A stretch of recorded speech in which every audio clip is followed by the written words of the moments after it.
हम मदरसा बोर्ड्स बंद कराना चाहते हैं। हम मदरसा बोर्ड्स को मिलने वाली ग्रांट बंद कराना चाहते हैं।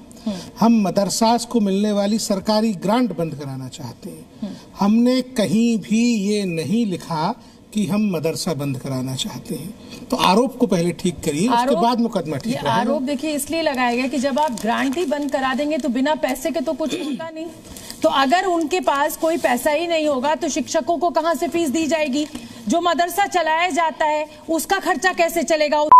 कम्युनिटी के अंदर जो फंड इकट्ठा करने के सोर्सेज हैं, वो सोर्सेज इतने सशक्त हैं, इतने साधन संपन्न हैं, इतने प्योर हैं, इतने पाक हैं। एक सवाल मैं आपसे उल्टा करता हूं, आप पूछिएगा। सरकार के पास जो पैसा आता है उसमें तो एक्साइज ड्यूटी का भी पैसा है, यानी शराब का पैसा। सरकार के पास जो पैसा आता है उसमें तो सिक्योरिटीज के डिपॉजिट पे इंटरेस्ट का भी पैसा है, यानी ब्याज का पैसा। ब्याज का पैसा, शराब का पैसा क्या मदरसा चलाने के लिए दिया जाना जायज है?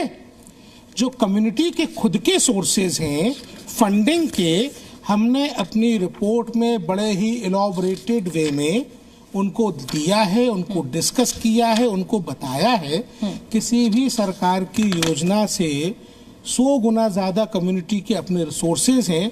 आप अगर रिपोर्ट के पेज नंबर 31 पे आएंगे तो पेज नंबर 31 और 32 पे हमने वो सोर्सेज डिटेल में डिस्कस किए हुए हैं कि किस प्रकार ज़कात का, कुर्बानी की खालों के डोनेशन का और फितराना का जो है वो पैसा आता है। 1,20,000 करोड़ की जो वक्फ संपत्तियां हैं उनमें मदरसों का हिस्सा है किराए में।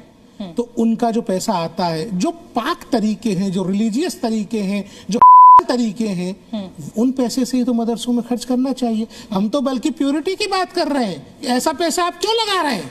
जो शराब से पैसा आता है, जो ब्याज का पैसा है, मदरसे में क्यों लगा रहे हैं? कम्युनिटी को सोचना चाहिए इसके बारे में।